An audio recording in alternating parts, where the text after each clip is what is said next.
আমি প্রশাসনের দৃষ্টি আকর্ষণ করতে চাই, এলাকার তৌহিদি জনতা, এলাকার গণ্যমান্য ব্যক্তিবর্গ, এলাকার ইমাম আপনাদের দ্বারস্থ হয়েছিল একটা অন্যায়ের প্রতিবাদ করার জন্য, লিখিত দরখাস্ত নিয়ে গিয়েছিল আপনাদের কাছে।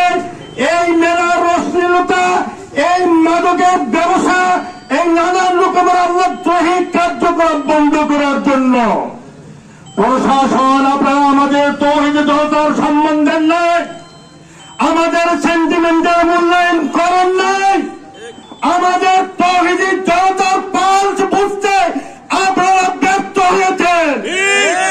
আমি এইখান থেকে ব্যর্থ কণ্ঠে বলতে চাই, আপনারা কোন পক্ষ প্রকাশ্যে আছেন?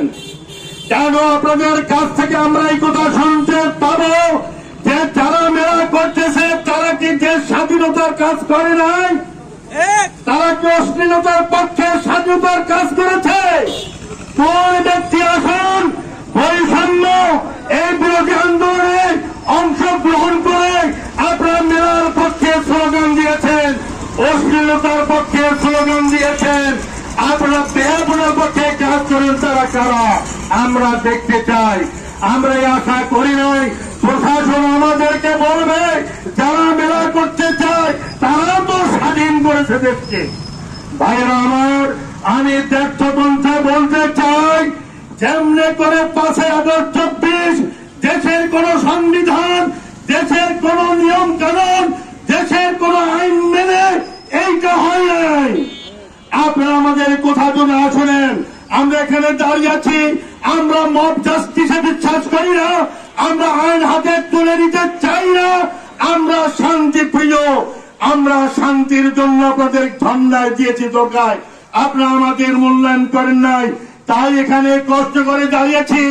আপনাদেরকে শেষ কথা বলে দেওয়া হলো, 3 দিনের আলটিমেটাম দেওয়া হয়েছে, প্রশাসন আমাদের কথা কান পেতে শোনো, যদি অশ্লীলতার বিরুদ্ধে আপনাদের বিরুদ্ধে পদক্ষেপ না থাকে আমরা অল্প সময়ের মধ্যে জানতে চাই যারা মেলা করতে চায় তাদের সমস্ত কার্যক্রম বন্ধ হয়ে গেছে। এই মেসেজ আপনাদের কাছ থেকে আমরা আশা করছি। এই মেসেজ যদি আমরা না পাই তাহলে আমরা ধরে নেব প্রশাসন আপনারা তৌহিদি জনতার বিরুদ্ধে অবস্থান নিয়েছেন, তাহলে মোকাবিলা হবে যেমনি করে 5 আগস্ট করে নাই নিয়ম কানুন না মেনে যে ফাইসলা হয়েছে সেইভাবে এই খানজিমা বুড়াখাবিরের মেলার বিরুদ্ধে আমরা ইনশাল্লাহ এই ফাইসলার জবরকে পাঠ জানবো। তৌহিদি জনতা এলাকার